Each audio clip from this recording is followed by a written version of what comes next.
ವಿಜಯನಗರ ಜಿಲ್ಲೆ ಹಗರಿಬೊಮ್ಮನಹಳ್ಳಿ ತಾಲೂಕು.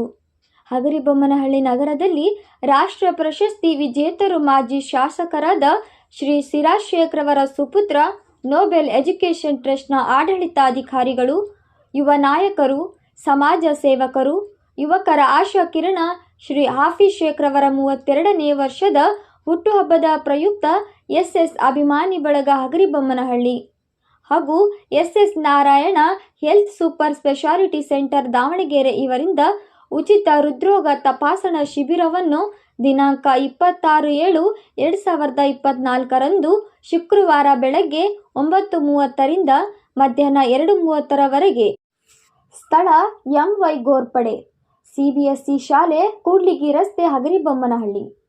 ದಿವ್ಯ ಸಾನ್ನಿಧ್ಯ ಪರಮಪೂಜ್ಯ ಶ್ರೀ ಡಾಕ್ಟರ್ ಮಹೇಶ್ವರ ಮಹಾಸ್ವಾಮಿಗಳು ನಂದಿಪುರ, ಪರಮಪೂಜ್ಯ ಶ್ರೀ ಹಾಲಸಿದ್ದೇಶ್ವರ ಮಹಾಸ್ವಾಮಿಗಳು ಹಗರಿಬೊಮ್ಮನಹಳ್ಳಿ. ಅಧ್ಯಕ್ಷತೆ ಡಾಕ್ಟರ್ ಎ.ಎಂ.ಎ. ಕರಿಬಸಯ್ಯ, ಪ್ರಿಯ ಆಸ್ಪತ್ರೆ, ಹಗರಿಬೊಮ್ಮನಹಳ್ಳಿ. ಉದ್ಘಾಟನೆ ಶ್ರೀ ಸಿರಾಜ್ ಶೇಖ್, ಸಂಸ್ಥಾಪಕ ಅಧ್ಯಕ್ಷರು, noble education trust, Hagaribommanahalli. Shri doctor Shivaraj, ತಾಲೂಕು ವೈದ್ಯಾಧಿಕಾರಿಗಳು. Shri doctor Manoj Raj, C N. ಅಧ್ಯಕ್ಷರು. ಭಾರತೀಯ ವೈದ್ಯಕೀಯ ಎಸ್ ಅಭಿಮಾನಿ ಬಳಗ, ವಿಜಯನಗರ ಜಿಲ್ಲೆ, ನೊಬೆಲ್ ಎಜುಕೇಷನ್ ಪರಿವಾರ. ನಿಮ್ಮ ಮಗನ ಹುಟ್ಟಿದಬ್ಬ ಇದೆ ಸರ್, ಅದ್ರ ಸಲುವಾಗಿ ಕಾರ್ಯಕ್ರಮಗಳು ಹಮ್ಮಿಕೊಂಡಿದ್ದಾರೆ. ಏನೇನು ವಿಶೇಷ ಸರ್ ಇವತ್ತು? ಏನಿಲ್ಲ, ಈ ಕಾರ್ಯಕ್ರಮ ಹಮ್ಮಿಕೊಂಡಿರೋ ವಿಷಯ ನನಗೆ ಮೊನ್ನೆ ಸಾಯಂಕಾಲ ಗೊತ್ತಾಯಿತು. ಬಗ್ಗೆ ನನಗೆ ಮಾಹಿತಿ ಇದ್ದಿಲ್ಲ. ಇವರ ಹುಟ್ಟಿದಬ್ಬ ಇದೆ ಅಂತೇಳಿ ನಾವು ಮನೆಯಲ್ಲಿ ಚರ್ಚೆ ಮಾಡಬೇಕಾದ್ರೆ ಏನಾದರೂ ಒಂದು ಸಾರ್ವಜನಿಕರಿಗೆ ಅನುಕೂಲ ಆಗುವ ರೀತಿಯಲ್ಲಿ, ಹಗರಿಬೊಮ್ಮೆ ಜನತೆಗೆ ಅನುಕೂಲ ಆಗುವ ರೀತಿಯಲ್ಲಿ ಏನಾದರೂ ಒಂದು ಕಾರ್ಯಕ್ರಮ ಯಾವ ರೀತಿ ಇರಬೇಕು ಅಂತಂದರೆ, ಅದಕ್ಕೋಸ್ಕರ ಹುಟ್ಟಿದಬ್ಬ ಉಳಿದ ಸಾರ್ವಜನಿಕರಿಗೆ ಅನುಕೂಲ ಆಗೋ ರೀತಿಯಲ್ಲಿ ಏನಾದರೂ ಒಂದು ಕಾರ್ಯಕ್ರಮ ಹಮ್ಮಿಕೊಂಡ್ರೆ ಅಂತ ಅಷ್ಟೇ ಮಾತಾಡ್ತೀವಿ. ಬಟ್ ಈ ಕಾರ್ಯಕ್ರಮ ಹೃದಯ ತಪಾಸಣೆ ಕಾರ್ಯಕ್ರಮ ಅಂತ ಮೊನ್ನೆ ಸಾಯಂಕಾಲ ನನಗೆ ಭಾಳ ಇದರಿಂದ ತೃಪ್ತಿ ಇದೆ. ಯಾಕಂತ ಹೇಳಿದ್ರೆ ಹುಟ್ಟಿದಬ್ಬ ಅನ್ನೋ ಒಂದು ನೆಪದಿಂದ ಏನು ಇತ್ತೀಚಿನ ದಿನಗಳಲ್ಲಿ ಹೃದಯ ಕಾಯಿಲೆಯಿಂದ ಭಾಳ ಕಡಿಮೆ ವಯಸ್ಸಿನ ಯುವಕರಿಂದ ಹಿಡ್ಕೊಂಡು ನಾವೆಲ್ಲ ಮುಂಚೆ ಏನು ಅಂದ್ಕೊಂಡಿದ್ವಿ ಅಂತ ಹೇಳಿದ್ರೆ ಹಾರ್ಟ್ ಅಟ್ಯಾಕು, ಹೃದಯ ರೋಗ ಅಂದರೆ ವಯಸ್ಕರಿಗೆ ಬರ್ತದೆ, 60 ವರ್ಷದ ನಂತರ ಬರ್ತದೆ ಅನ್ನೋ ಒಂದು ವಿಚಾರ ಇತ್ತು. ಆದರೆ ಇತ್ತೀಚಿನ ದಿನಗಳಲ್ಲಿ ನೋಡ್ತಾ ಇದ್ದೀವಿ ನಾವು 40 ವರ್ಷದವರು, 45 ವರ್ಷದವರು ಕೂಡ ಹೃದಯ ಕಾಯಿಲೆಯಿಂದ ಬಳಲ್ತಾರೆ. ಅವರಲ್ಲಿ ನಮ್ಮ ಕರ್ನಾಟಕದಲ್ಲಿ ನಾರಾಯಣ ವೃದ್ಧಾಲಯ ಮತ್ತು ಹೆಚ್ಚು ಕಡಿಮೆ ವಿಶ್ವದಲ್ಲಿ ಅತ್ಯಂತ ಹೆಸರು ಮಾಡಿರ್ತಕ್ಕಂಥ ಒಂದು ಸಂಸ್ಥೆ ದೇವಶೇಖರ, ಅವ್ರದ್ದೇ ಆದಂಥ ಒಂದು ಸೇವೆ ಇಡೀ ರಾಜ್ಯಕ್ಕೆ ಸಿಗ್ತಾ ಇದೆ. ನಮ್ಮ ದಾವಣಗೆರೆಯ ನಮ್ಮ ಎಸ್ ಹಾಸ್ಪಿಟಲ್ ಮುಖಾಂತರವಾಗಿ ಕೂಡ ಈ ಭಾಗದಲ್ಲಿ ಅವರ ಸೇವೆ ಸಿಗ್ತಾ ಇದೆ. ಅದು ಗೊತ್ತಾಗಿ ಅವ್ರನ್ನ ಕಾಂಟ್ಯಾಕ್ಟ್ ಮಾಡಿ ಇವರು ಡಾಕ್ಟರ್ಸ್ನ ಕಳಿಸ್ಕೊಂಡಿದ್ದಾರೆ. ಉತ್ತಮ ಹಂತದಲ್ಲಿ ಅವರಿಗೆ ಚೆಕಪ್ ಮಾಡಿ ಏನಾದರೂ ಆ ಸಿಂಪ್ಟಮ್ಸ್ ಇದೆಯೇನೋ ಅಂತ ನೋಡ್ತಾರೆ. ECG ಮಾಡ್ಕೊಂಡು ಅದೇನಾದರೂ ಇದ್ದರೆ ಮತ್ತು ಎಕೋ ಮಾಡ್ತಾರೆ. ಮತ್ತು ಅದರಲ್ಲಿ ಅವರಿಗೆ ಇದೇ ಮುಂದೆ ಇವರಿಗೆ ಮುಂದಿನ ಚಿಕಿತ್ಸೆ ಅವಶ್ಯಕತೆ ಇದೆ ಅಂತ ಹೇಳಿದರೆ ಅವರು ರೆಫರ್ ಮಾಡ್ತಾರೆ. ಆ ಪಟ್ಟಿಯನ್ನು ಇಟ್ಕೊಂಡು ಮತ್ತು ನಾವು ಅವ್ರ ಮುಂದಿನ ಚಿಕಿತ್ಸೆಗೆ ಈಗ ಸರ್ಕಾರದ ಕಾರ್ಯಕ್ರಮಗಳಿದ್ದಾವೆ, BPL ಕಾರ್ಡ್ ಅವ್ರ ಹತ್ರ ಇದೆಯೋ ಇಲ್ಲವೋ ಅಥವಾ ಬೇರೆ ರೀತಿಯಾಗಿ ಮುಖ್ಯಮಂತ್ರಿಗಳ ಪರಿಹಾರ ನಿಧಿನೋ ಮತ್ತೊಂದು ನಿಧಿಯಿಂದ ಅವರಿಗೆ ಮುಂದೆ ವ್ಯವಸ್ಥೆ ಮಾಡೋಕ್ಕೆ ಏನೆಲ್ಲ ಸಾಧ್ಯ ಅದನ್ನು ಮಾಡಬೇಕು ಅನ್ನೋ ಒಂದು ವಿಚಾರ.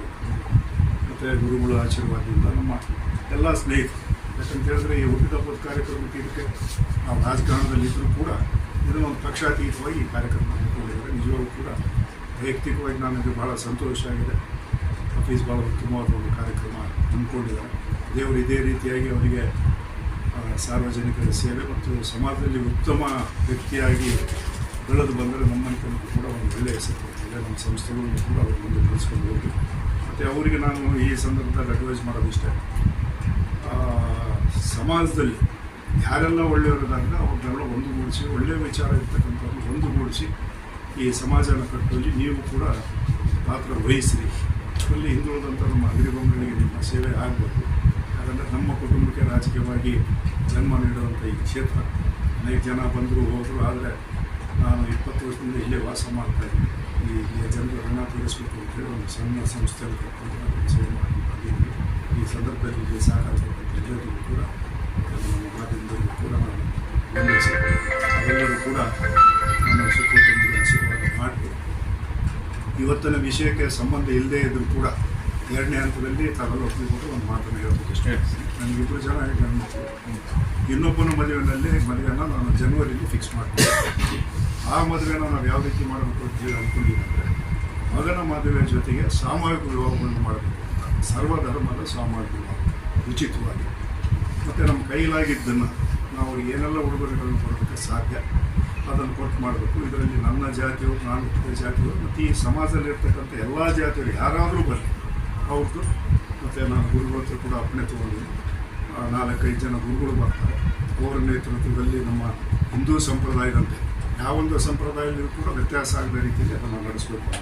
ಮತ್ತು ನನ್ನ ಧರ್ಮದ ಗುರುಗಳಿಗೂ ಒಬ್ಬರಿಗೂ ಮಾತಾಡಿ ಎರಡೂ ಧರ್ಮಗಳನ್ನ ಒಟ್ಟಾಗಿ ಸೇರಿಸಿ ಒಂದು ಕಡೆಗೆ ಒಂದು ವೇದಿಕೆಯಲ್ಲಿ ನನ್ನ ಮದುವೆ ಮಾಡಬೇಕು ತೀರ್ಮಾನವನ್ನು ಜನವರಿ 12ನೇ ತಾರೀಕಿಗೆ ತೋಟದಲ್ಲಿ ಮಾಡಬೇಕು ಅನ್ನೋ ತೀರ್ಮಾನ ಮಾಡಿ ಅದಕ್ಕೂ ಕೂಡ ನಿಮ್ಮೆಲ್ಲರ ಸಹಕಾರವನ್ನು ಬಯಸ್ತೀನಿ. ಮತ್ತು ನಿಮ್ಮೆಲ್ಲರ ಅಡ್ವೈಸ್ ಕೂಡ, ಸಲಹೆ ಸೂಚನೆಗಳು ಕೂಡ ನಿಮ್ಮೆಲ್ಲರಿಂದ ಬಯಸಿ ಸರ್ ಎಲ್ಲಿ ಮಾಡ್ಬೇಕಂತಿದೆ.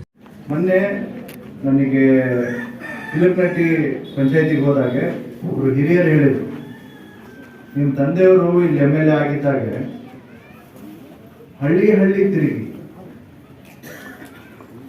ಹಳ್ಳಿ ಜನನ ಅವ್ರಿಗೆ ಏನು ಕಷ್ಟಗಳಿದೆ, ಅವ್ರ ಸುಖಗಳು ಏನಿದೆ ಅದನ್ನು ತಿಳ್ಕೊಂಡು ಅವ್ರ ಮನೆ ಮಗನಾಗಿ ಅವ್ರು ಏನೇನು ಪ್ರಾಬ್ಲಮ್ಸ್ ಇದೆ ಅದನ್ನೆಲ್ಲ ಸರಿ ಮಾಡಿಕೊಟ್ಟು ಹೋದ್ರಪ್ಪ. ನೀನು ಏನಾದರೂ ಅವ್ರಿಗೆ ಹೆಲ್ಪ್ ಆಗಂತ ಕೆಲಸಗಳು ಮಾಡು. ನೀನು ಪ್ರತಿ ವರ್ಷ ಬಡವರಿಗೆ ಊಟ ಮಾಡಿಸ್ತೀಯ ಅಂತ ಹೇಳ್ತೀಯ, ಓಕೆ. ಮಕ್ಕಳಿಗೆ ಪುಸ್ತಕ ಕೊಡ್ತೀಯ ಅಂತ ಹೇಳ್ತೀಯ, ಅದು ಓಕೆ. ಬಟ್ ಹಗರಿಬೊಮ್ಮನಹಳ್ಳಿ ಜನರ ಹತ್ರ ಯಾವ ಫೆಸಿಲಿಟಿ ಇಲ್ಲ, ಅದನ್ನ ಎಲ್ಲಿಂದಾದರೂ ಒಂದು ಕಡೆಯಿಂದ ಅರೇಂಜ್ ಮಾಡಿ ಹೆಲ್ತ್ ಕ್ಯಾಂಪ್ ಆಗಲಿ ಹಾರ್ಟ್ ಕ್ಯಾಂಪ್ ಆಗಲಿ ಇದ್ರ ಥರ ಅರೇಂಜ್ ಮಾಡಿ ಅಂತ ಒಂದು ಹಿರಿಯರು ನನಗೆ ಹೇಳಿದಾಗ ಭಾಳ ಮನಸ್ಸಿಗೆ ಒಂದು ಆಸೆ ಹುಟ್ಟು ಏನಾದರೂ ಒಂದು ಮಾಡಿ ಜನ ಏನು ನನ್ನ ತಂದೆಯವರಿಗೆ ಪ್ರೀತಿ ಕೊಟ್ಟಿದ್ದಾರೆ ಅದರ ಋಣ ನಾನು ತೀರಿಸ್ಬೇಕು ಇವತ್ತು ಹಗರಿಬೊಮ್ಮನಹಳ್ಳಿ. ನಮ್ಮ ಹಗರಿಬೊಮ್ಮನಹಳ್ಳಿ ಜನ ಇವತ್ತು ನಾನು ಒಂದು ರೆಸ್ಪೈಟಲ್ಲಿ ಹೇಳ್ತಾ ಇದ್ದೆ, ಬಹಳ ಸೂಕ್ಷ್ಮ ಜನ, ಬಹಳ ಒಳ್ಳೆ ಜನ, ಮನಸ್ಸಿನ ಒಳ್ಳೆ ಜನ. ಇವತ್ತು ಅವ್ರು ಏನು ಪ್ರೀತಿ ವಿಶ್ವಾಸ ನಮ್ಮ ತಂದೆಯವ್ರಿಗೆ ಕೊಟ್ಟಿರ್ತಾರೆ ಅದೇ ಪ್ರೀತಿ ವಿಶ್ವಾಸನ ನನ್ನ ಮೇಲೆ ಆಶೀರ್ವಾದವಾಗಿ ನೀವು ಈಡೇರಿಸಿ. ನಾನು ಏನು ಹೇಳಲ್ಲ, ನಾನು ಕೆಲಸ ಮಾಡಿ ತೋರಿಸ್ತೀನಿ. ಆದರೆ ಇದು ಯಾವುದೇ ಸೋಷಿಯಲ್ ಸರ್ವಿಸ್ ನಾನು ಮಾಡಿದ್ರೇನು ರಾಜಕೀಯ ಪ್ರೇರಿತವಾಗಿ ಮಾಡ್ತಾ ಇಲ್ಲ. ನಾನು ನನ್ನ ಹೃದಯದಿಂದ ಒಂದು ಸೋಷಿಯಲ್ ಸರ್ವಿಸ್ ಆಗಲಿ ಅಂತ ಹೇಳಿ ನಾನು ಮಾಡ್ತಾ ಇದ್ದೀನಿ. ಅದರ ಜೊತೆಗೆ ಇನ್ನೊಂದು ಮಾತು ಹೇಳಕ್ಕೆ ಇಷ್ಟಪಡ್ತೀನಿ. ನಮ್ಮ ತಂದೆಯವರು ಒಂದು ಮಾತು ಹೇಳಿದ್ರು, ಅದು ನನ್ನ ತಲೆಯಲ್ಲೇ ದಿನೋ ತನಕ.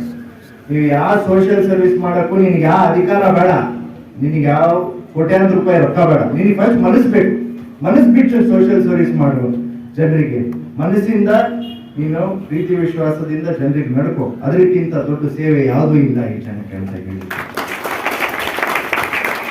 ಇವತ್ತು ಇಷ್ಟು ಸಂಖ್ಯೆಯಲ್ಲಿ ಜನ ಬಂದಿದ್ದೀರಿ, ನನಗೆ ಬಹಳ ಖುಷಿಯಾಗಿದೆ. ನಮ್ಮ ತಂದೆಯ ಮಾರ್ಗದರ್ಶನ ಮೇಲೆ ಯಾವತ್ತೂ ನಾನು ನಡ್ಕೊತೀನಿ ಅಂತ ಹೇಳ್ತಾ, ನಾನು ನಿಮಗೆ ಒಂದು ಪ್ರಾಮಿಸ್ ಮಾಡ್ತಾ, ಇದೇ ಥರ ನಾವು ಸೋಷಿಯಲ್ ಸರ್ವಿಸ್ ಮಾಡ್ಕೊತ ಇರೋಣ. ಹಗರಿಬೊಮ್ಮನಹಳ್ಳಿ ಜನತೆಗೆ ಎಷ್ಟಾಗುತ್ತಷ್ಟು ನನ್ನ ಕೈಗೆ ಎಷ್ಟಾಗುತ್ತಷ್ಟು ನಾನು ಒಳ್ಳೇದು ಮಾಡೋಕ್ಕೆ ಇಷ್ಟಪಡ್ತೀನಿ ಅಂತ ಹೇಳ್ತಾ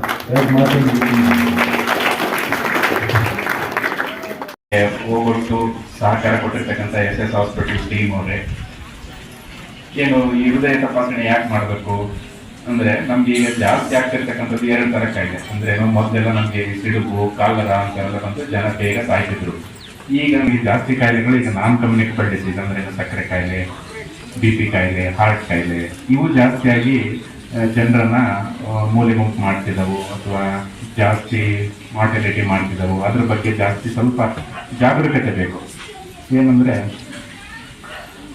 ಈ ಕ್ಯಾಂಪಲ್ಲಿ ನಾವು ಕಾಯಿಲೆ ಕಂಡಿಡಿದು ಟ್ರೀಟ್ಮೆಂಟ್ ತಗೊಳ್ಳೋದು ಒಂದು ಪಾರ್ಟ್, ನಾನು ಹೇಳೋದು ಒಂದು 30% ಅಷ್ಟೇ. ಬಟ್ ಕಾಯಿಲೆ ಬರದೇ ಇರೋ ಥರ ಜನರಿಗೆ ಜಾಗೃತಿ ಮೂಡಿಸೋದು ಉಳಿದ 70%. ಆ ಜಾಗರೂಕತೆ ಮೂಡಿಸೋದು ಈ ಥರ ಕ್ಯಾಂಪಲ್ಲಿ ಏನಾಗುತ್ತೆ, ಈ ಥರ ಹೃದಯ ತಪಾಸಣೆ ಅಂದ್ರೇನು, ಈ ಹೃದಯ ತಪಾಸಣೆ ಯಾಕೆ ಮಾಡ್ತಾರೆ, ಈ ಕ್ಯಾಂಪಿನ ಉದ್ದೇಶ ಏನು ಅಂತ ನಮಗೆ ಗೊತ್ತಾದಾಗ, ಹೃದಯದ್ದು ಈ ಥರ ಎಲ್ಲ ಕ್ಯಾಂಪಲ್ಲಿ ಇದು ಮಾಡ್ತಾರೆ, ಈ ತರ ಕಾಯಿಲೆ ಬಂದ್ರೆ ಅಥವಾ ಈ ಕಾಯಿಲೆ ಬರದೇ ಇರ್ತಾರಲ್ಲ.